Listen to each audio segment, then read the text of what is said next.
अंदर हुए इम्पोर्टेंट जो है वो डेवलपमेंट्स के बारे में, और उसके अंदर हम जो है वो इन सभी चीजों के ऊपर डिस्कशन करेंगे। पिछले मेरे सेशन के अंदर हमने जो है वो अनचेंड जो समिट है उसके ऊपर बातचीत की थी, डिटेल में डिस्कशन किया था। अनचेंड समिट जो वियतनाम के अंदर हो रही है उसकी हमारे एमएसटी ब्लॉकचेन के लिए क्या इम्पोर्टेंस है, और हमारी एमएसटी ब्लॉकचेन वहां पे पार्टिसिपेट ही नहीं कर रही। वहां पे वन ऑफ द स्पॉन्सर्स है, गोल्ड पार्टनर है स्पॉन्सर्स में से, और एमएसटी ब्लॉकचेन जो है वहां पे एक बड़ा ब्रांड बन के जो है उभरेगा इंटरनेशनल कम्युनिटी के सामने।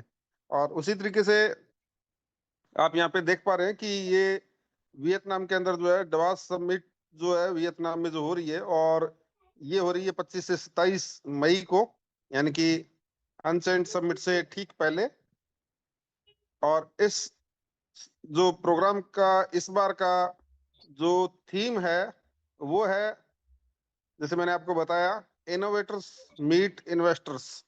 तो यहाँ पे वेब 3 इनोवेटर्स आएंगे, visionary founders, investors, blockchain leaders जो है वो यहाँ पे आएंगे, और यहाँ पे वो सारे के सारे अपनी टेक्नोलॉजी को डेमोन्स्ट्रेट करेंगे, और इन्वेस्टर्स जो है वो उनके अंदर जो है इन्वेस्टमेंट अपना करेंगे। तो यहाँ पे जितने भी इनोवेटर्स होते हैं उनको स्ट्रॉन्ग जो है इन्वेस्टर्स की पार्टनरशिप यहाँ पे मिलती है, जो नई नई टेक्नोलॉजी के अंदर जो है वो इन्वेस्टमेंट करते हैं।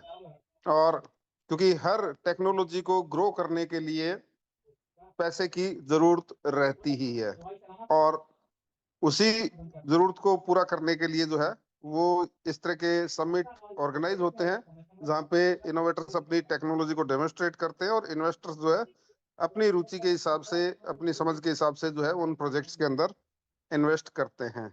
उसके बाद में जो है अभी हमारे उन 28 और 29 मई को, 27 मई के बाद में 28 और 29 मई को जो अनचेंड समिट हो रही है उसमें भी एमएसटी ब्लॉकचेन जो है वो पार्टिसिपेट कर रही है। लेकिन यहाँ पे हमारा सिर्फ जो है वो पार्टनरशिप जो है वो पार्टिसिपेशन तक सीमित नहीं है। हम यहाँ पे गोल्ड पार्टनर भी इसके हैं, वन ऑफ द स्पॉन्सर्स हैं, और स्पॉन्सर्स को खास तौर पे जो है वो ब्रांडिंग करने का मौका मिलता है। हर जगह स्पॉन्सर्स का नाम हर बैनर पे, हर पोस्टर पे, हर जगह जो है इस समिट के अंदर नजर आता है। तो एमएसटी ब्लॉकचेन को खास यहाँ पे तवज्जो जो है मिलने वाली है इंटरनेशनल कम्युनिटी के सामने। अपने टेक्नोलॉजी को प्रेजेंट करने का मौका मिलने वाला है। यहाँ पे इंटरनेशनल कम्युनिटी जो है वो एमएसटी ब्लॉकचेन के बारे में जानने वाली है, और एमएसटी ब्लॉकचेन से कनेक्ट होने वाली है। तो यहाँ पे भी बहुत सारे इनोवेटर्स, दूसरी कंपनीज जो है वो यहाँ पे भी उपस्थित रहती हैं, और उनके साथ में पार्टनरशिप्स, नई संभावनाएं यानी कि इस तरह के प्रोग्राम से निकल के आती हैं। उसके बाद में कल, जैसे हम बात कर रहे थे कि कल की डेट जो थी वो क्रिप्टो करेंसी, बिटकॉइन और इन सभी सेक्टर्स के अंदर कल का दिन जो है काफी महत्वपूर्ण यहाँ पे माना जाता है। तो कल थी 22 मई, और 22 मई को बिटकॉइन पिज्जा डे के रूप में मनाया जाता है। और हमारी एमएसटी ब्लॉकचेन ने भी अपने सोशल मीडिया के ऊपर जो है वो इससे रिलेटेड पोस्ट जो है वो डाली हैं। और तो यहाँ पे बिटकॉइन पिज्जा डे क्या चीज है? बिटकॉइन पिज्जा डे 22 मई 2010 की उस महत्वपूर्ण घटना के बारे में याद दिलाती है, जब क्रिप्टो करेंसीज के थ्रू दुनिया में पहली बार कोई फिजिकल चीज खरीदी गई थी।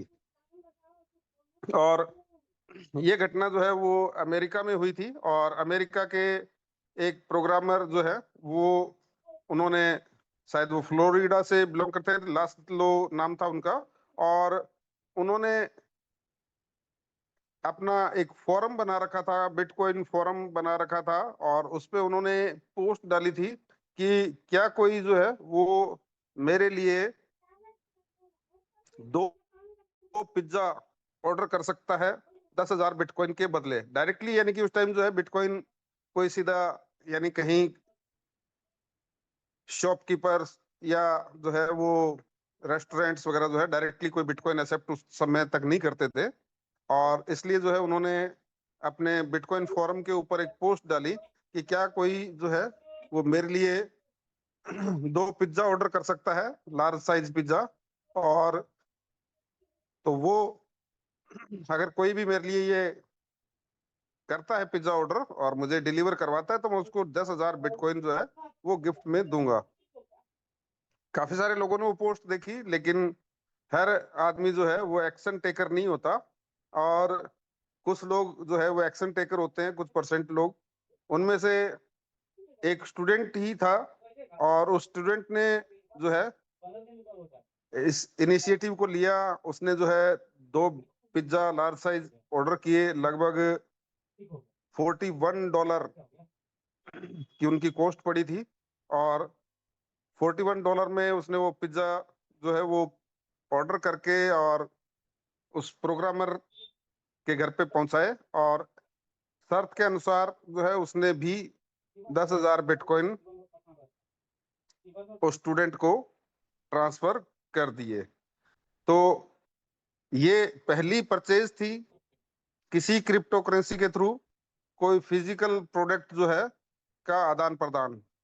और तो ये ब्लॉकचेन टेक्नोलॉजी क्रिप्टो करेंसी के सेक्टर में एक माइलस्टोन माना जाता है। और इसको बिटकॉइन पिज्जा डे के रूप में हर साल जो है वो 22 मई 2010 को मनाया जाता है। और ये घटना जो है वो क्रिप्टो करेंसीज के इतिहास में सदा याद की जाती रहेगी। ऐसा ही जो है मुझे याद आ रहा है कि हमारी एमएसटी ब्लॉकचेन से कोई फिजिकल प्रोडक्ट जो है वो ऑर्डर करने का पहला वाक्य जो था, वो उसमें जो है हमारे अभी जो होस्ट हैं उनका नाम जो है वो सदा लिया जाता रहेगा। पुनीत जी, क्या आप मुझे सुन पा रहे हैं? पुनीत जी वो ऐसे शख्स हैं जिन्होंने पहली बार एमएसटी ब्लॉकचेन के एमएसटीसी कॉइन से कोई फिजिकल प्रोडक्ट जो है वो ऑर्डर किया था। तो ऐसा ही जो है वाकया एमएसटी ब्लॉकचेन के साथ में जो कनेक्टेड है वो पुनीत शर्मा जी का एग्जाम्पल है हमारे सामने। आगे चलें कि बिटकॉइन पिज्जा डे पूरी दुनिया के अंदर जो है वो सेलिब्रेट किया जाता है। जो क्रिप्टो एंथुजियास्ट हैं वो इस प्रोग्राम को अलग अलग जगह पे छोटे छोटे इवेंट्स जो है इस दिन आयोजित करते हैं। उनके लिए हो सकता है कि ये एक जो है वो फन फैक्ट हो, या उनके लिए एक इवेंट जो है वो एंजॉय करने का इवेंट के रूप में मनाते हो।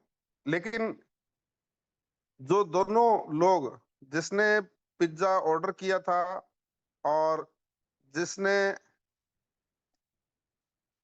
वो पिज्जा डिलीवर किया था, उन दोनों लोगों ने उन 10,000 बिटकॉइन को बहुत सस्ते के अंदर जो है वो खर्च कर दिया था। यानी कि पहले जो प्रोग्रामर लास्लो है, उन्होंने 10,000 बिटकॉइन के बदले जो है वो 1-2 पिज्जा खरीदे। और लेकिन क्या आप जानना चाहेंगे कि जो स्टूडेंट जिसने ये डिलीवर किया था और उसको 10,000 बिटकॉइन जो मिले थे, उसने उन बिटकॉइन का क्या किया?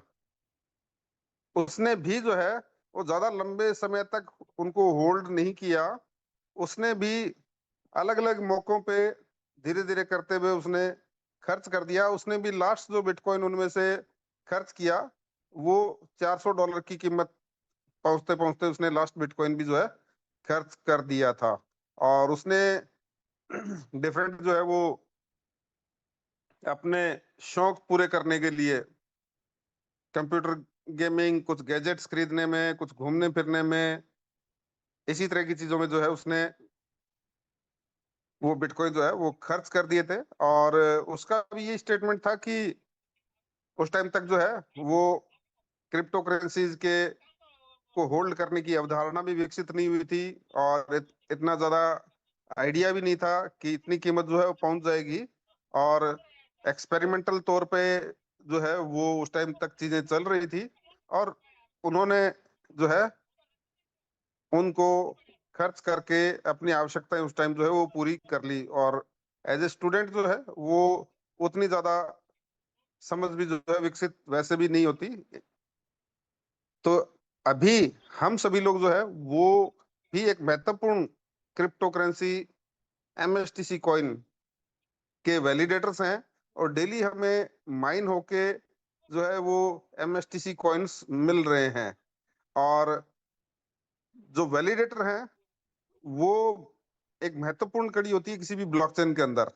और वैलिडेटर्स जो है वो एक तरीके से हम कहें कि क्रिप्टो इन्वेस्टर्स की बदले ज्यादा फायदे के अंदर रहते हैं।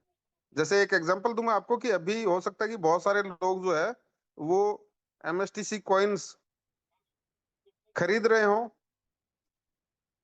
और फ्रैक्शंस खरीदने के बजाय यानी एमएसटीसी कॉइन खरीद रहे हो डायरेक्ट।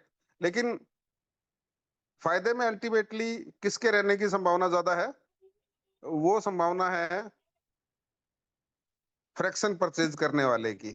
रीजन कि एमएसटीसी कॉइन आज हमने किसी भी प्राइस पे खरीदे, हमें जब भी उसका प्राइस दुगना तिगुना चौगुना 5 गुना या 10 गुना पहुंचा, हमने जिस भी प्राइस पे खरीदे थे, हमने 1 रुपए में खरीदा, प्राइस जो है वो 2 रुपए 3 रुपए 4 रुपए 5 रुपए पे हुआ, तो हो सकता है कि हम जो प्रॉफिट बुक कर लें। ज्यादा संभावना इसी बात की रहती है कि हम उनको जो है वो खर्च कर देते हैं, होल्ड नहीं कर पाते हैं। और लेकिन अगर आपने फ्रैक्शन खरीदा होगा तो आपके पास में लगातार जो है वो आगे आने वाले 18 साल तक भी जो है वो एमएसटीसी कॉइन आते रहेंगे। और साथ ही साथ 50% कॉइन हमारे जो है वो स्टेकिंग में जाते हैं। एक तरीके से हमारी जो है वो सेविंग ऑटोमेटिकली जो है वो होती जा रही है। एक जो है बचत खाता जो है अलग से हमारा साथ में खुल जाता है, जिसके अंदर हमारे क्रिप्टो करेंसीज एमएसटीसी कॉइन जो है वो एक सेफ साइड पे जो है वो स्टेक और होते जाते हैं। तो पर्सनल एक्सपीरियंस भी बहुत सारे लोगों का यहाँ पे होगा कि हम में से भी बहुत सारे लोगों ने कभी ना कभी जो है बिटकॉइन लिया होगा। किसी ने 20,000 के प्राइस पे लिया होगा, किसी ने जो है 1 लाख रुपए के प्राइस पे लिया होगा। लेकिन लगभग उसकी जो है वो 1.5 गुना 2 गुना कीमत आने पे, या हो सकता है कि बड़ी गिरावट आने पे भी सेल कर दी हो, किसी ने घाटे में भी सेल की हो, लेकिन ज्यादा से ज्यादा किसी ने, मुझे लगता है कि 2 गुना से ज्यादा फायदा नहीं लिया होगा। तो यानी कि क्रिप्टो करेंसीज को होल्ड न कर पाना भी एक मानवीय स्वभाव है। और इसीलिए जो है फ्रैक्शंस खरीदना जो है वो एक ज्यादा समझदारी भरा निर्णय है डायरेक्टली कॉइन परचेज करने के बजाय, क्योंकि हम उनको कहीं ना कहीं लालच में आके जो है कभी ना कभी खर्च कर देते हैं। चलिए आगे बढ़ते हैं। बिटकॉइन जो है वो पहली बार 2008 के अंदर जो एक विश्वव्यापी बैंकिंग सिस्टम के अंदर जो गिरावट आई थी, ध्वस्त हुए थे अमेरिका के अंदर जो बैंकिंग सिस्टम, और उनके जवाब में बिटकॉइन का उदय हुआ। Peer to peer electronic cash transactions की अवधारणा जो है वो सतोशी नाकामोतो ने डेवलप की। और सतोशी नाकामोतो एक्चुअल नाम नहीं है, उस अनाम इन्वेस्ट इनोवेटर का जो है वो ये एक्चुअल नाम नहीं है। और उन्होंने 2008 के अंदर जो है ये अवधारणा रखी। बिटकॉइन का व्हाइट पेपर जो है पहली बार अस्तित्व में आया। और उसके बाद में 2009 के अंदर जो है पहला ब्लॉक, जेनेसिस ब्लॉक जिसको कह देते हैं, जो भी किसी भी ब्लॉकचेन का जो पहला ब्लॉक होता है उसको जेनेसिस ब्लॉक कहते हैं। तो बिटकॉइन का जो पहला ब्लॉक जो आया 2009 के अंदर, पहला जेनेसिस ब्लॉक बना। और उसके बाद में जो है वो बिटकॉइन की जर्नी की शुरुआत हुई। हमारा भी पहला एमएसटीसी ब्लॉकचेन का जो पहला ब्लॉक, जिसको जेनेसिस ब्लॉक हम कह सकते हैं, उसको आज आप जो है वो जाके एमएसटी स्कैन के ऊपर जरूर से चेक करिएगा कि हमारा पहला ब्लॉक जो है वो एग्जैक्ट कब बना था। क्या ज्यादातर जो है अवधारणा चलती है 7 नवंबर 2024 की जो है वो ज्यादा चर्चा होती है। लेकिन ये डेट एग्जैक्ट नहीं है। एग्जैक्ट डेट जो है वो अक्टूबर मंथ की है। और आज आपको ये एक टास्क ही मैं दे रहा हूँ कि आप लोग जो है जाके चेक करें कि हमारी ब्लॉकचेन का जेनेसिस ब्लॉक कब बना था, उसकी टाइम स्टैंपिंग क्या है, ये जरूर से जाके चेक करें। नेक्स्ट चीज जो है बिटकॉइन से रिलेट होती हुई हमारी एमएसटी ब्लॉकचेन के अंदर क्या है, वो है कि एमएसटी ब्लॉकचेन और बिटकॉइन दोनों के अंदर एक बड़ी समानता है। वो है इनका कॉइन रिलीज करने का सिस्टम। यानी कि यहाँ पे स्कैरिसिटी मेंटेन की जाती है, यहाँ पे उसकी कमी जो है वो मेंटेन की जाती है हाल्विंग तकनीक के द्वारा। बिटकॉइन के अंदर जो हाल्विंग है वो लगभग 4 साल बाद में होती है, क्योंकि वहां पे एक ब्लॉक जो है वो लगभग 10 मिनट में बनता है, हमारा ब्लॉक जो है वो 3 सेकंड में बनता है। और वहां पे हाल्विंग जो है वो 4 साल बाद में होती है, हमारी हाल्विंग जो है वो 2 साल बाद में होती है। तो क्या ये कोई समय निर्धारित होता है कि उस डेट को जो है वो हाल्विंग होगी? ये डायरेक्टली जो है वो डेट से कनेक्टेड नहीं होता। आप सभी की जानकारी के लिए बता दूं कि डेट से इसका कोई लेना देना नहीं होता, कोई ऐसी फिक्स डेट या टाइम फिक्स नहीं होता। नंबर ऑफ ब्लॉक्स जो है वो मैटर करते हैं। तो बिटकॉइन के अंदर जो है लगभग 2,10,000 ट्रांजेक्शन्स या ब्लॉक बनने के बाद में, 2,10,000 ब्लॉक्स बनने के बाद में हाल्विंग होती है, जो लगभग जो है वो 4 साल का टाइम पीरियड उसमें लग जाता है। 10 मिनट के अंदर एक ब्लॉक बनने की स्पीड से 4 साल के समय में इतने ब्लॉक्स जो है वो बनते हैं। इसी तरीके से हमारी एमएसटी ब्लॉकचेन का भी कोई टाइम फिक्स नहीं है। नंबर ऑफ ब्लॉक्स जो है वो फिक्स है, और उतने ब्लॉक्स जो है वो जिस टाइम बन जाएंगे तो हमारी ब्लॉकचेन की भी हाल्विंग हो जाएगी। और वो कैलकुलेटेड इसी तरीके से है कि लगभग इतने ब्लॉक जो है 3 सेकंड के हिसाब से लगभग 2 साल के अंदर वो ट्रांजेक्शन कंप्लीट होती है, और तब जाके हमारी हाल्विंग भी हो जाएगी। और इसी तरीके से जो है वो स्केरिसिटी मेंटेन की जाती है। वैसे तो अभी बात करें कि पहली हाल्विंग तक हमारे 50% कॉइन, जितने भी टोटल हमारे कॉइन है 840 करोड़, उसमें से 50% कॉइन जो है वो नवंबर 2026 तक, यानी इसी साल के नवंबर तक जो है वो 50% हमारे एमएसटीसी ब्लॉक कॉइन जो है वो मिंट माइन या रिलीज हो चुके होंगे। और आज की डेट में अगर बिटकॉइन की बात करें तो लगभग टोटल जितने बिटकॉइन बनने हैं, 2,10,00,000 जो बिटकॉइन बनने हैं, उसमें से 94% बिटकॉइन जो है आज की डेट में मार्केट के अंदर ऑलरेडी आ चुके हैं, ऑलरेडी जो है वो माइन किए जा चुके हैं। और हर 4 साल बाद में हाल्विंग होते होते आधे का आधा, उसका आधा, उसका आधा, और ये प्रक्रिया जो है वैसे तो नेवर एंडिंग होती है, बिल्कुल जो है पॉइंट्स में भी चला जाता है। और अगर उस दृष्टिकोण से देखें तो लगभग सन 2140 में जाके लास्ट बिटकॉइन जो है वो माइन होगा। और लेकिन मेजर जो है वो लगभग अभी 2044-45 के आसपास तक जो है लगभग 99% से ज्यादा बिटकॉइन जो है वो ऑलरेडी माइन हो चुके होंगे। लेकिन अगर फिर भी टू बी एग्जैक्ट की बात करें, फिर भी पॉइंटों में जो है वो माइन होते रहेंगे, और 2140 तक भी जो है वो ये चीज पहुंचेगी। इसी तरीके से हमारी जो ब्लॉकचेन है एमएसटी ब्लॉकचेन, उसके अंदर भी हम बिटकॉइन से पहले ही जो है वो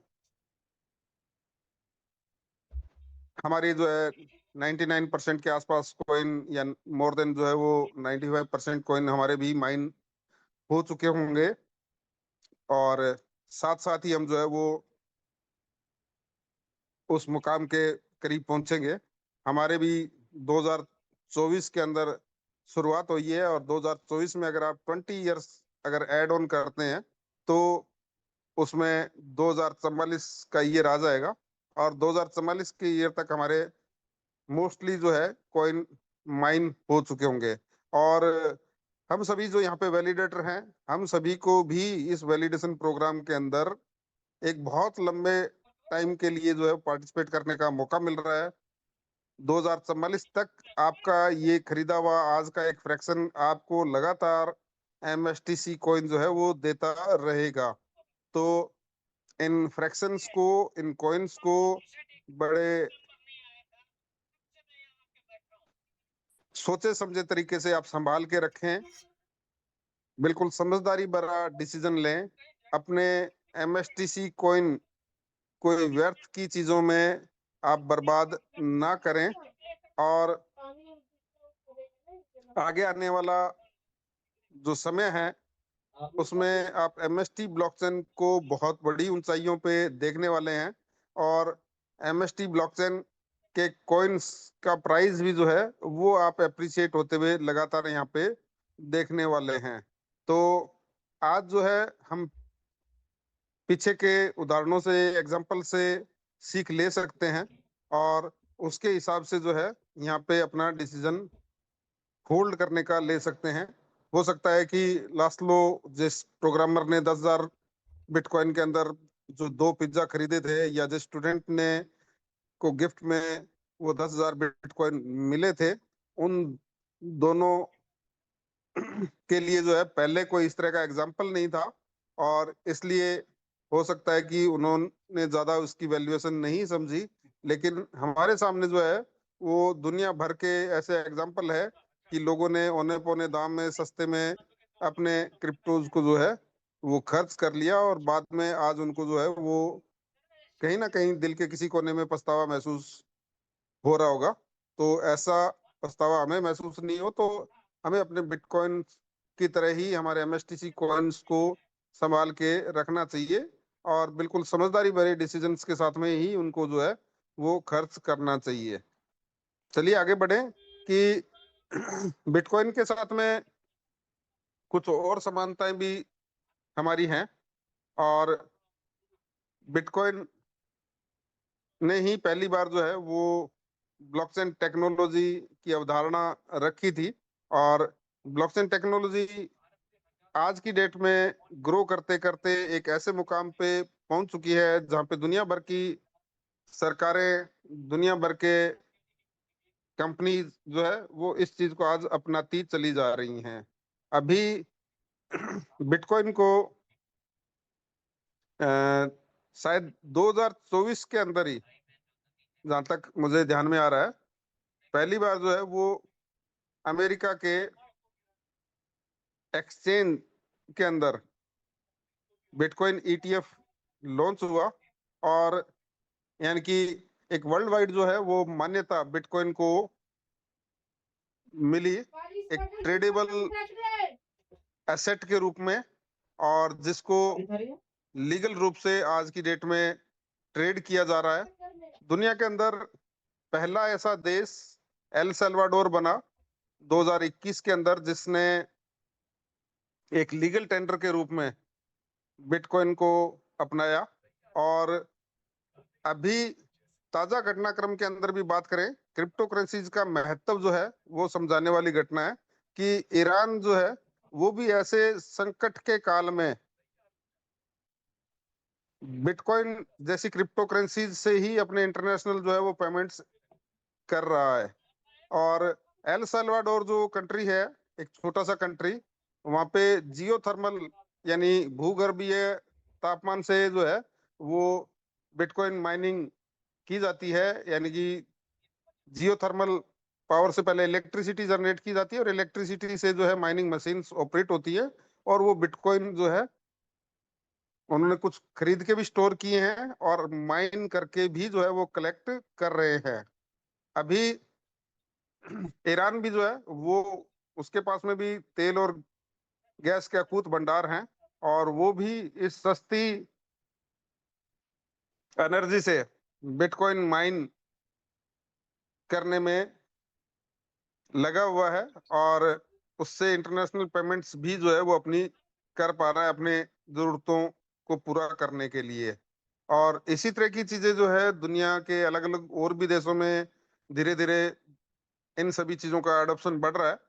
हमारे भारत के अंदर भी जो है काफी सारी चीजें डेवलप हो रही है, और हमारे भारत के आसपास के जो देश हैं उनके अंदर भी काफी चीजें जो है वो इस तरह की डेवलप हो रही है। क्रिप्टो करेंसीज, बिटकॉइन, ब्लॉकचेन, इन सभी का अडॉप्शन जो है वो डे बाय डे जो है बढ़ता चला जा रहा है।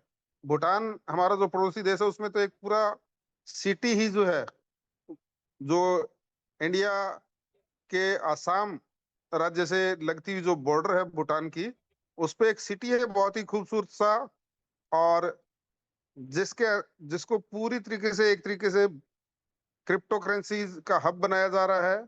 और इंटरनेशनल लेवल पे वहाँ पे डिफरेंट कंपनीज के जो है वो ऑफिसेज भी बन रहे हैं।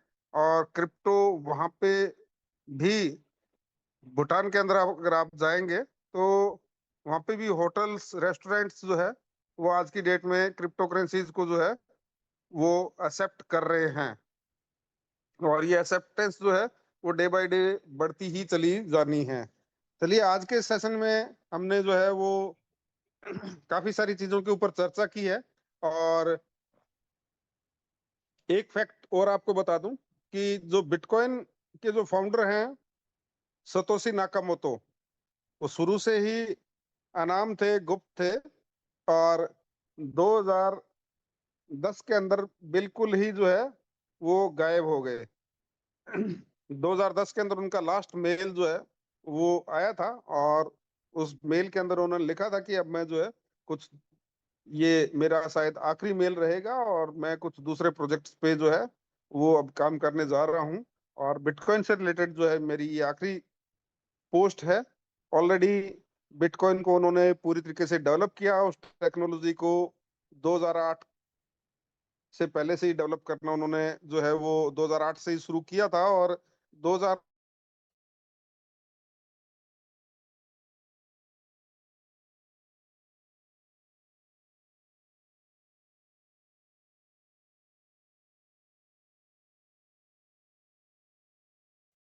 तो उसको दूसरे डेवलपर्स के लिए 2010 में उसको ओपन सोर्स कर दिया गया कंप्लीटली। और ओपन सोर्स करने के बाद में उसके कोड को उन्होंने लास्ट मेल डाला, और उस मेल के बाद में आज तक कभी उनका कोई मेल या कोई उनकी ऑनलाइन उपस्थिति कहीं भी नजर नहीं आई है। और जीवित है नहीं है ये भी एक संशय है, लेकिन अगर वो जीवित हैं तो दुनिया के सबसे अमीर व्यक्तियों के अंदर उनका नाम जो है वो हम कह सकते हैं शुमार है। क्योंकि उन्होंने जो शुरुआती दौर में 11 लाख से ज्यादा जो बिटकॉइन माइन किए थे, और जिस एड्रेस के ऊपर माइन किए थे उस एड्रेस पे आज भी वो 11 लाख बिटकॉइन जो है वो सुरक्षित पड़े हैं। उनमें से छेड़खानी नहीं की गई है, न बेचा गया है, न ट्रांसफर किया गया है। यानी कि जिस व्यक्ति ने ये टेक्नोलॉजी बनाई उसको अपनी टेक्नोलॉजी में और उसको आने वाले टाइम में बिटकॉइन की कीमत में बढ़ोतरी होगी होगी, इसके बारे में इतनी श्योरिटी थी कि आज तक जो है उन्होंने उसको होल्ड करके रखा हुआ है। और बार बार मैं वही कह रहा हूँ कि हम भी अपने एमएसटीसी कॉइन्स को लॉन्ग टर्म तक होल्ड करके रखें। समझदारी से, अगर कभी खर्च भी करने हो तो बिल्कुल समझदारी से करें। कोई गैर जरूरी चीजों में, कोई मूर्खतापूर्ण चीजों में हम उनको खर्च ना करें। और बिटकॉइन के जो फाउंडर हैं उनके पास में जो 11 लाख बिटकॉइंस आज की डेट में है, उनकी वैल्यू जो है आज अरबों रुपए के अंदर है। और अभी हम भी जो है सभी लोग एक तरीके से बिल्कुल शुरुआती दौर के वैल्यू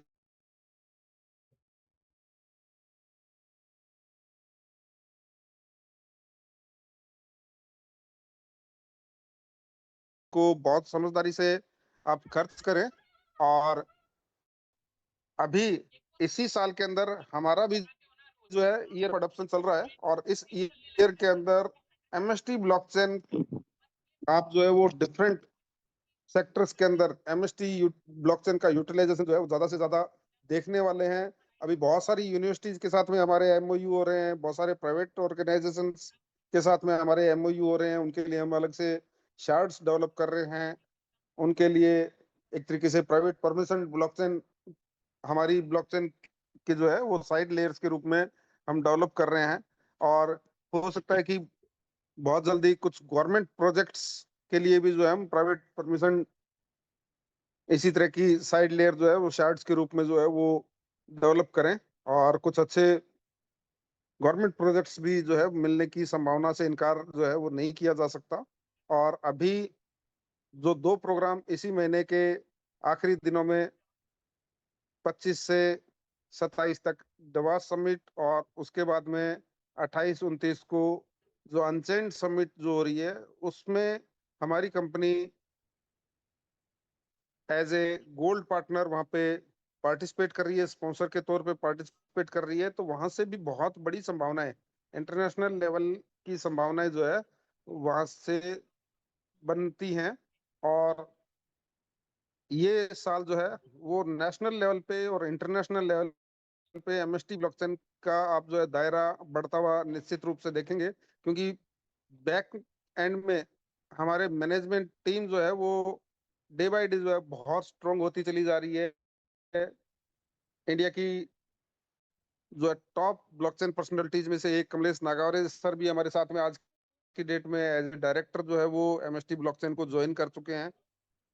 हमारे सीएमओ सर की बदौलत भी जो है जितने भी हम टाई अप्स देख रहे हैं, आशीष जैन सर जो हमारे सीएमओ हैं, और उनकी बदौलत जो है दुनिया भर में हमारी ब्लॉकचेन की जो है मार्केटिंग, दुनिया भर में हमारी ब्लॉकचेन की रीच जो है वो आप बढ़ते हुए देखने वाले हैं।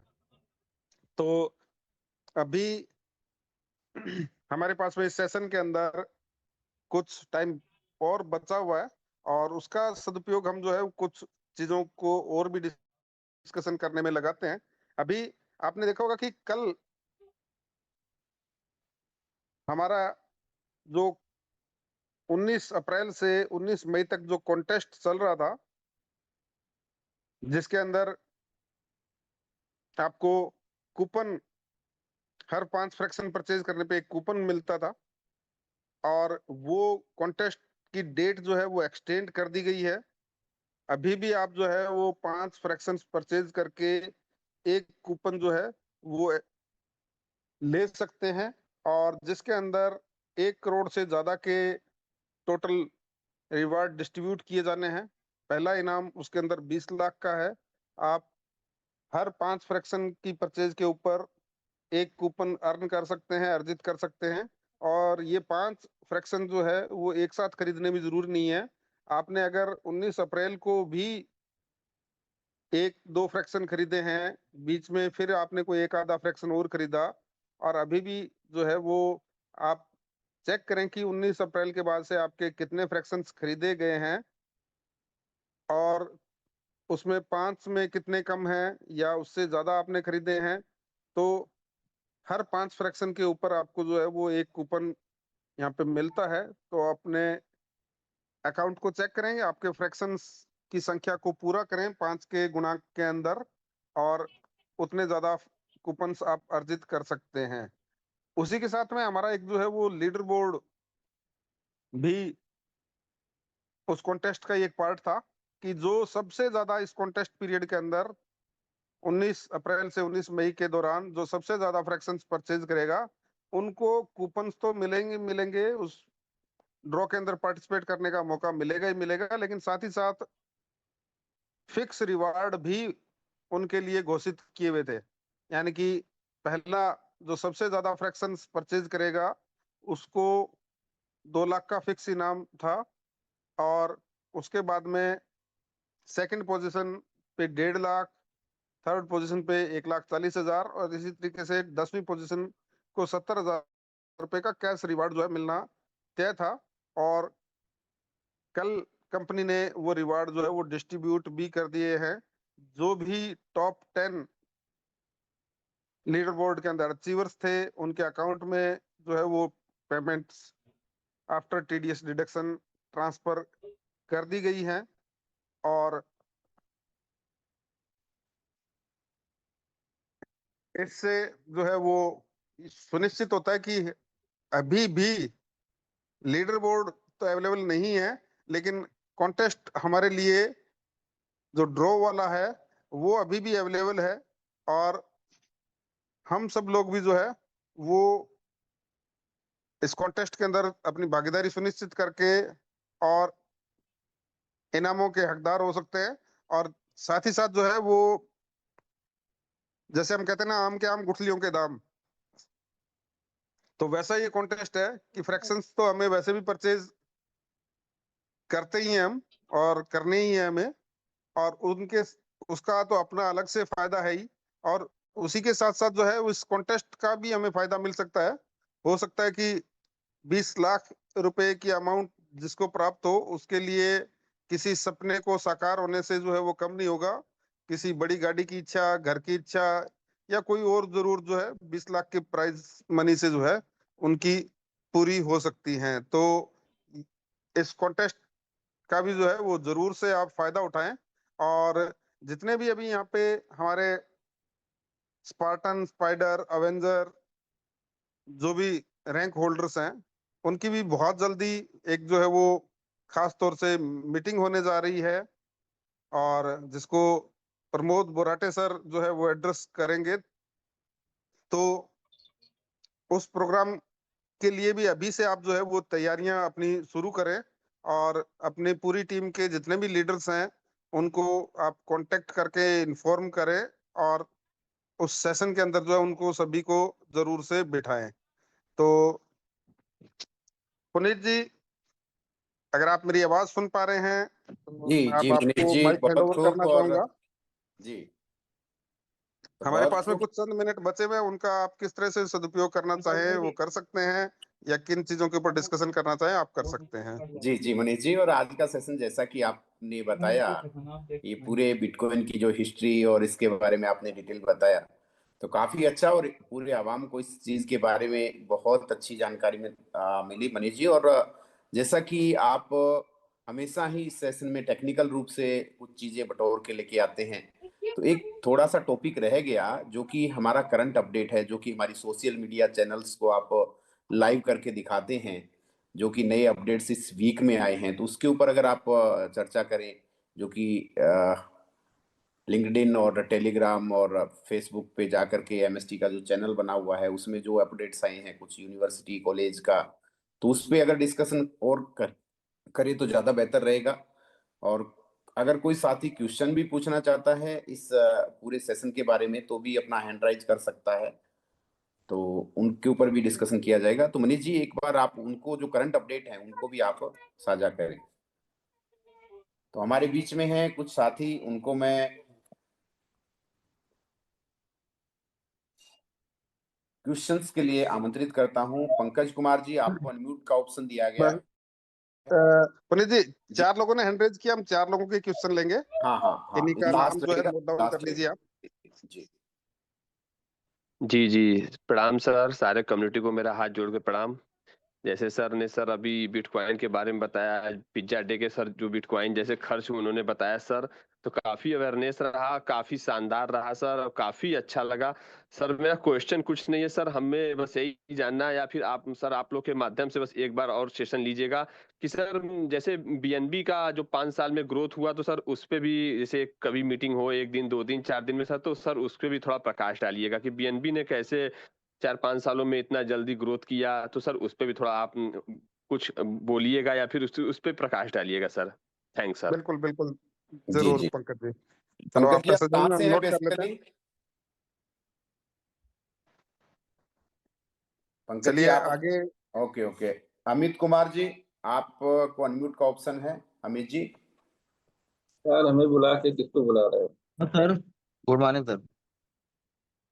हेलो, हाँ जी Amit ji, good morning sir. Good good morning. Morning. Sir मेरा क्वेश्चन ये है, मैंने सेव पाल पे इसको मतलब ऐड किया एमएसटी को, तो केवल एमएसटी के ऐड और कॉइन दिखाई दे रहे हैं, बाकी उसमें कॉइन ऐड कैसे करें वो नहीं समझ में आ रहा है। ओके, उसमें आप जो है वो मैनेज कॉइन के सेक्शन पे जाके कॉइन्स ऐड कर सकते हैं। 1 मिनट, अगर आप अपना सेवपाल ओपन करें जी। तो मैं आपको वैसे ही बता देता हूँ। हाँ हाँ हाँ, बता दीजिए, हम समझ जाएंगे। चलिए, आपका जहाँ पे दो चीजें हैं कि उसमें आपका जहाँ पे ये कॉइन्स दिख रहे हैं, आपने वैलेट पे क्लिक किया, आपके जहाँ पे कॉइन दिख रहे हैं वहां पे आप कह रहे हैं कि आपको सिर्फ अभी एमएसटी कॉइन नजर आ रहा है। एमएसटी ब्लॉकचेन दिख रहा है, मेरे कॉइन नजर आ रहे हैं बस। हाँ जी। उसके नीचे क्या आपको मैनेज कॉइन का बटन नजर आ रहा है क्या? हाँ, मैनेज कॉइन दिख रहा है। हाँ जी, इस मैनेज कॉइन के ऊपर क्लिक करें तो क्लिक बाकी कर। जितनी भी क्रिप्टो करेंसीज यहाँ पे स्टोर की जा सकती हैं उनके नाम भी आपको यहाँ पे नजर आ जाएंगे, और उनके आगे का बटन जो है वो आप ऑन कर लीजिए। जिन जिन क्रिप्टो करेंसीज को आप यहाँ पे अपने वैलेट के अंदर सेलेक्ट करके रखना चाहते हैं, जैसे बीएनबी हो गया, इथेरियम हो गया, बिटकॉइन हो गया, यूएसडीटी हो गया, तो उनका आप आगे बटन जो दिया है वो उसको ऑन करेंगे तो वो आपको आपके कॉइन्स के सेक्शन में दिखने लग जाएंगे। तो ये एमएसटी ब्लॉकचेन पे रहेंगे कि मतलब अदर में रहेंगे, किसी भी नहीं, ब्लॉकचेन वो का इसमें? सब सबकी अपनी अपनी जो है वो ब्लॉकचेन, सबकी अपनी अपनी अलग है। कॉइन्स के नाम के आगे आपको ब्रैकेट के अंदर जो है उनका ब्लॉकचेन का नाम भी जो है वो नजर आ रहा होगा जी। तो ये यानी कि एक मल्टी चेन वेब 3 वैलेट है। इसके अंदर आप किसी भी ब्लॉकचेन, हजारों तरह की ब्लॉकचेन्स के कॉइन्स टोकन्स को जो है वो स्टोर कर सकते हैं सेपल वैलेट के अंदर। पेपाल वॉलेट के अंदर। और यूएसडीसी हाँ। का इसमें क्या है? इसमें इथेरियम का यूएसडीसी है, और आर्बिट्रम का है, और बेस का है। तो इसमें कौन सा हम अपने लिए, जो एमएसटी का है, तो उसमें कौन सा ऐड करें? यूएसडीसी देखो ई। अब, हाँ जी, यूएसडीसी ई जो है वो एमएसटी ब्लॉकचेन का है, और उसको अगर आप ऐड करना चाहते हैं यूएसडीसी ई को, तो जी उसका भी तरीका जो है मैं आपको बता देता हूँ। और उसके लिए आपको जो है अपनी जो एमएसटी स्कैन है वो इसके डिस्कवर या एक्सप्लोर सेक्शन के अंदर जो है वो ओपन करनी पड़ेगी। आज का थोड़ा सा अपने पास में थोड़ा सा समय कम है, और नहीं तो मैं आपको स्क्रीन शेयर करके जो है उसको आपको प्रॉपर जो है वो मैं दिखा देता। यहाँ पे अभी खैर जो है ऐसी रिक्वायरमेंट हमें नहीं है कि एमएसटीसी का यूएसडीसी ई जो है अभी हम यहाँ पे ऐड करें। तो इसका जो है प्रोसेस का मैं एक वीडियो बना के वो ग्रुप्स में मैं आपको सेपाल से रिलेटेड, आपके क्वेश्चन से रिलेटेड जो है वो मैं डाल दूंगा, जिससे कि सभी के समय की बचत होगी, और दूसरे अभी एक दो लोगों के और क्वेश्चन भी जो है हम ले पाएंगे। और ठीक इसमें है अमित जैसे जी? जी, एक क्वेश्चन, जिस पॉल को जैसे इसमें ऐड कर दिया, और इसमें एमएसटी से पॉल को स्वैप करेंगे, हो जाएगा? नहीं, अभी जो है स्वैपिंग नहीं हो पाएगी। नहीं नहीं, अभी नहीं, जब चालू होगा। हाँ बिल्कुल, जब चालू होगा तब तो जो है एक्सचेंज पे लिस्ट जब हमारा एमएसटी कॉइन हो जाएगा तब दूसरे कॉइन्स के साथ में स्वैपिंग फैसिलिटी भी जो है आपको मिल जाएगी। जी, नमस्कार निशिकांत सर। पाल जी, आपको अनम्यूट का ऑप्शन दिया है। आप भी अपना क्वेश्चन रखें क्योंकि समय का अभाव है साथियों। हाँ, नमस्कार सर, नमस्कार। सभी साथियों को मेरा प्यार भरा नमस्कार। सर, एक सवाल तो नहीं था। पहले क्या होता था, जो ऑडिट रिपोर्ट हम ट्रांसपेरेंसी के अंदर जाके निकाल सकते थे। आजकल पोर्टल में जो चेंज हुआ है ना, अब ये ऑडिट रिपोर्ट निकाल नहीं पा रहे। इसको एक बार दिखा देते तो। आज तो मनीष सर बोल रहे कि टाइम की कमी है, अगर हो सके तो एक बार दिखा देते तो बढ़िया होता। देखो, ऐसा है कि पोर्टल में काफी सारी चीजें चेंज हुई हैं। नया पोर्टल जो हमारा आया है उसमें हो सकता है कि पहले ही वाले पोर्टल में जो सारी चीजें थी वो सारी इस पोर्टल में अभी अवेलेबल ना हो, और धीरे धीरे उनको जो है वो ऐड उसमें हेलो। किया जा रहा हो। तो एक बार इसको जो है वो पर्सनली एक बार चेक भी कर लेंगे कि ट्रांसपेरेंसी के पेज में कहाँ पे जो है वो हमें ऑडिट रिपोर्ट, जो सिक्योर वाली ऑडिट रिपोर्ट की बात कर रहे हैं क्या निशिकांत जी? वॉइस नहीं आ रही निशिकांत जी की। चलिए उस चीज को चेक करके और निशिकांत जी को इन्फॉर्म कर देंगे। सोहन जी। का ऑप्शन दिया गया है, आप अपना क्वेश्चन गुड रखें। Morning sir, good morning sir. Sir मेरा अभी गुड क्वेश्चन फिलहाल अभी के लिए तो नहीं है, एक रिक्वेस्ट है, अगर शाम के सेशन में इसका अगर आंसर मुझे मिल जाए। जैसे अभी हमारे भाई साहब ने बात किया सिक्योर जो ऑडिट एक फर्म है, मुझे खाली इतना कंफर्म करना था। जैसे हमारा एमएसटी का ऑडिट इस पे हो रहा था, तो कोई अदर ब्लॉकचेन पे, मतलब आप कह सकते हैं कि कंपैरिजन अदर ब्लॉकचेन के साथ हमारा एमएसटी का एक कंपैरिजन हमें मिल जाए कि किस लेवल का ऑडिट हुआ है हमारा और अदर ब्लॉकचेन का। सर एक ये मेरा रिक्वेस्ट है, क्वेश्चन है। और दूसरा क्वेश्चन ये है मेरा, जब हम एमएसटी स्कैन ओपन करते हैं तो वहां पर नीचे जब एमएसटी का हम कॉन्टैक्ट ओपन करते हैं, वहां पर प्रॉक्सी लिख के आता है, प्रॉक्सी के नीचे आई थिंक 37 कोई स्मार्ट कॉन्टैक्ट आते हैं शायद। उनका क्या हम्म। मतलब है, क्या मीनिंग है और क्या काम है सर उनका, अगर इसका पता बिल्कुल। लग जाए इसके बारे बस में इसके बारे में वैसे तो हमने एक दिन एक स्पेशल सेशन रखा था, शायद बिल्कुल सर, मैंने आपने वो जो है अटेंड वो। किया था, प्रॉक्सी का अटेंड किया था मैंने। लेकिन हाँ जी।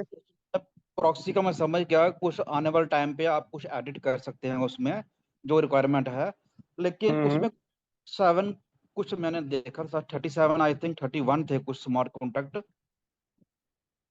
तो हम्म। इन सबकी डिटेल अगर मिल जाए आपके द्वारा या एचओडी सर के द्वारा, अगर शाम के सेक्शन में अगले सेक्शन में कहीं पे, उनका क्या देखो, काम है।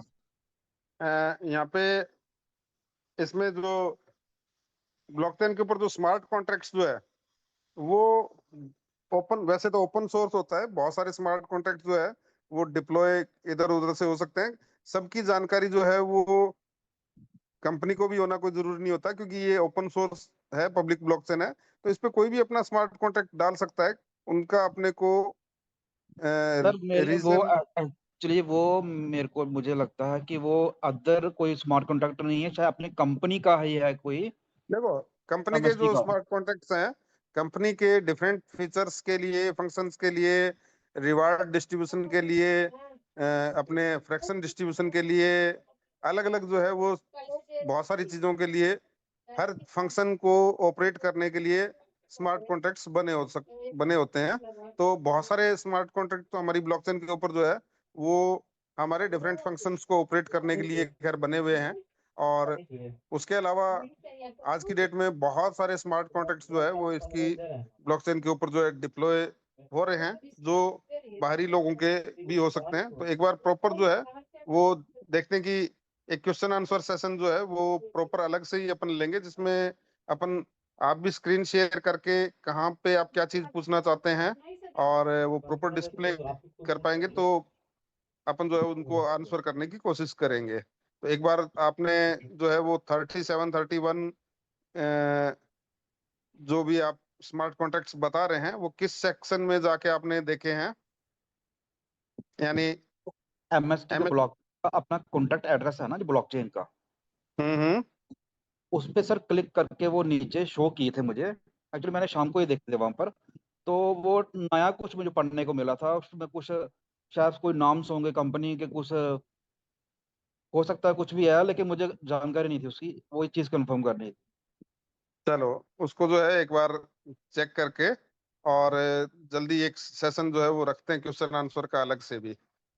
जी Manish ji, last question doctor Ram Vilas Yadav ji, आपको अनम्यूट का ऑप्शन दिया जा रहा है, आप अपना क्वेश्चन रखें। जी Ramvilas good Yadav ji. Morning sir. जी जी। जी गुड मॉर्निंग सर। गुड हाँ जी, गुड मॉर्निंग। मॉर्निंग।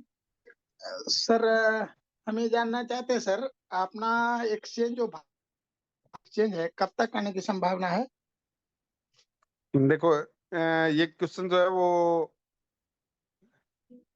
एक तरीके से हम कह सकते हैं कि आपके लिए एक्सचेंज तो ऑलरेडी रेडी है, और उसकी वेबसाइट आप नोट डाउन कर लें, bharatcoinex.com जो है ये हमारे एक्सचेंज, भारतकॉइनएक्स जो है उसकी वेबसाइट एड्रेस है। एक्सचेंज का प्लेटफॉर्म कंपनी की तरफ से रेडी है, कंपनी की तरफ से काफी सारी चीजें रेडी हैं ऑलरेडी। लेकिन क्या होता है कि एक्सचेंज जैसा प्लेटफॉर्म लेके आने के लिए बहुत सारी गवर्नमेंट फॉर्मेलिटीज हैं, और सर कंपनी ने अपनी तरफ से वो फॉर्मेलिटीज जो है वो पूरी की हैं। गेंद यानी सरकार के पाले में है, और सरकार की तरफ से जो परमिशन मिलेगी तो वो एक्सचेंज जो है वो लाइव भी हो जाएगा, उस पर ट्रेड भी शुरू हो जाएगी। एक्सचेंज तो ऑलरेडी जो है हम कह सकते हैं कि उसका प्लेटफॉर्म रेडी है, वेबसाइट रेडी है, और वो चीजें लाइव भी हैं, सिर्फ वहां पे ट्रेडिंग शुरू नहीं हुई है। और जैसे ही ट्रेडिंग की परमिशन गवर्नमेंट की तरफ से मिलती है तो वो चीज भी जो है हमें कब तक अनाउंस संभावना है यहाँ सर? पे सोशल मीडिया के माध्यम से हो जाएंगे। कब तक संभावना है सर? हाँ देखो, संभावना तो की बात करें तो संभावना बहुत जल्दी में भी हो सकती है, और उसमें कुछ डिले भी हो सकता है, लेकिन संभावना हम जो है जो मान रहे हैं, देख रहे हैं, तो वो इसी साल के अंदर या ज्यादा से ज्यादा जो है वो 2027 के सेकंड क्वार्टर तक, ये तो हम लास्ट जो है वो डेट्स की बात कर रहे हैं, और उससे पहले जो है वो इस साल के अंदर भी संभावनाएं इस चीज की हैं कि जैसे ही जो है एफआईयू का लाइसेंस या गवर्नमेंट परमिशन जो भी इसके लिए रिक्वायर्ड हैं वो जैसे मिलती हैं, और एक्सचेंज भी हमारा शुरू हो जाएगा। तो लेकिन उसके लिए कोई इंटरनेशनल फिक्स डेट अभी नहीं दी जा सकती। सर इंटरनेशनल केवाईसी कब तक इसमें संभावित है? देखो, इंटरनेशनल के लिए कंपनी ने एक अलग से पोर्टल बनाया हुआ है, nodprime.io, उसकी भी वेबसाइट आप जाके विजिट कर सकते हैं। इंटरनेशनल केवाईसी जो है नाम की चीज जो है वैसे एग्जिस्ट नहीं करती है। इंटरनेशनल लेवल पे हम दूसरे देशों के लोगों को की केवाईसी लेने के लिए भारतीय कंपनियां अधिकृत नहीं होती हैं वहां पे, उनके लिए इसीलिए जो है वो अलग से एक पोर्टल बनाया गया है जिसपे वो यूएसडीटी और दूसरी क्रिप्टो करेंसीज के माध्यम से भी फ्रैक्शन जो है परचेज कर सकते हैं। तो वो एक इंटरनेशनल जो डिपार्टमेंट है वो अलग डिपार्टमेंट है, ऐसा नहीं कि इसी पोर्टल के अंदर जो है हम इंटरनेशनल लोगों को ज्वाइन करा के और उनकी केवाईसी जो है, यहाँ पे केवाईसी का मतलब होता है कि उनके जैसे हमारा आधार कार्ड है, पैन कार्ड है, उनके इसी तरह से समानांतर जो है वो आइडेंटिटी कार्ड या उनके टैक्स से रिलेटेड जो है आइडेंटिफिकेशन, टैक्स आइडेंटिफिकेशन नंबर उनके रहते हैं। तो वो लेने के लिए खैर भारतीय कंपनियां पूरी तरीके से अधिकृत नहीं होती हैं, तो उसके लिए अलग से जो है नोड प्राइम आईओ अलग से वेबसाइट बनाई गई है जहाँ पे इंटरनेशनल कम्युनिटी को इन्वॉल्व जो है वो किया जा सकता है, और डायरेक्टली जो है यूएसडीटी जैसी क्रिप्टो करेंसी से फ्रैक्शंस परचेज किए जा सकते हैं। और अभी खैर जो है वो एक तरीके से हम कह सकते हैं कि वो पायलट प्रोजेक्ट जो है वो ट्रायल मोड के अंदर चल रहा है, और अगर वो हम सभी के लिए ओपन हुआ तो उसकी भी जानकारी हमें हमारे सोशल मीडिया प्लेटफॉर्म और इस तरह की मीटिंग्स और हमारे व्हाट्सएप ग्रुप्स के अंदर जो है मिल जाएगी। इंटरनेशनल फ्रैक्शन अभी परचेज मतलब नहीं हो रहा है अभी यानी कि एक तरीके से ट्रायल जो है, सर? या जिसको हम कह सकते हैं कि पायलट प्रोजेक्ट के रूप में उसकी शुरुआत हुई है, लेकिन अभी उसको पूरी तरीके से पब्लिकली ओपन नहीं किया गया है। तो सर इसमें टोटल नोट शुरू में बताया गया था 42 नोट्स है, 21 नोट इंडियन के लिए रखा गया, 21 नोट इंटरनेशनल कम्युनिटी के लिए। तो नहीं, ऐसा ऐसा तो खैर कोई जो है वो डिफरेंशिएशन जो है वो नहीं होता कभी भी कि इसी टोटल नोट्स नोट के अंदर से इसमें कितना है फ्रैक्शन सर? जो है वो आप भी परचेज कर सकते हैं, राजस्थान वाला भी कर सकता है, महाराष्ट्र वाला भी कर सकता है, या कोई इंटरनेशनल व्यक्ति भी कर सकता है। तो ऐसा कोई डिफरेंशिएशन नहीं होता। और ये खैर जो है वो जानकारी हो सकता है कि पूरी तरीके से सही नहीं है। तो 42 नोट्स जरूर कंपनी की पहले प्लानिंग थी 42 नोट्स जो है वो लेके आने की, लेकिन जो रिक्वायर्ड रहती है किसी भी ब्लॉकचेन को कंप्लीटली स्केल करने के लिए वो 21 की ही रिक्वायरमेंट रहती है। दो तीन चीजें और भी अच्छा, थी तो कि अभी अगर एमएसटीसी का कितना नोड है? हाँ जी, अभी एमएसटीसी का टोटल कितना नोड है? टोटल 21 नोड रहेंगे। अभी 10वां नोड जो है वो लाइव हो चुका है। टोटल 21 नोड रहेंगे।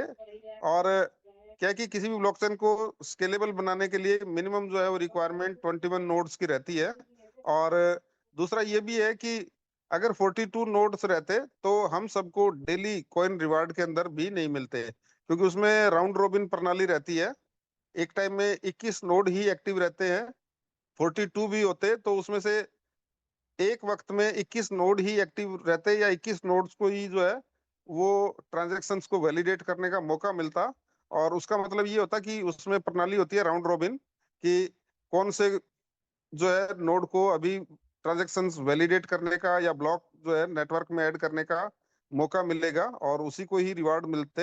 यानी कि सिंपल शब्दों में बात कहें कि अगर 42 नोड्स रहते और राउंड रोबिन प्रणाली रहती तो हम लोगों को डेली, हर आदमी को डेली कॉइन्स जो है वो रिवार्ड के रूप में नहीं मिलते।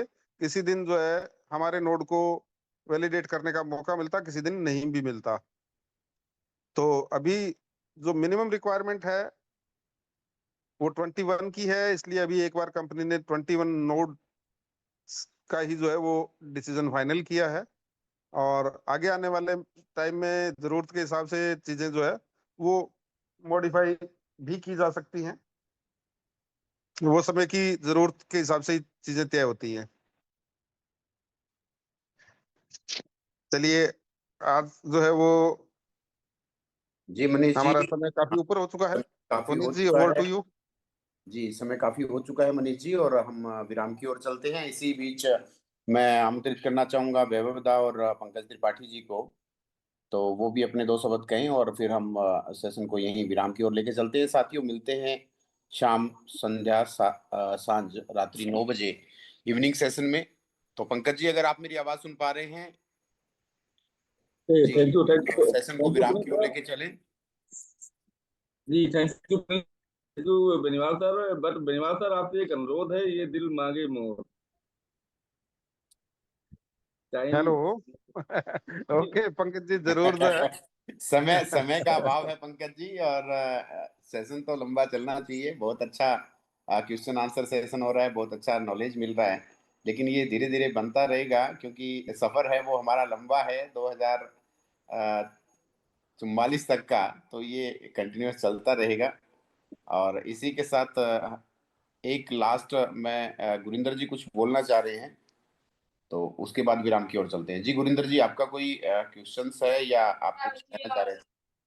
हाँ, मनीष बेनीवाल जी का बहुत बहुत धन्यवाद, शुक्रिया। और पंकज त्रिपाठी जी ने कहा ये दिल मांगे मोर, वास्तविक बहुत बहुत धन्यवाद हमारे मनीष बेनीवाल जी का और आपका।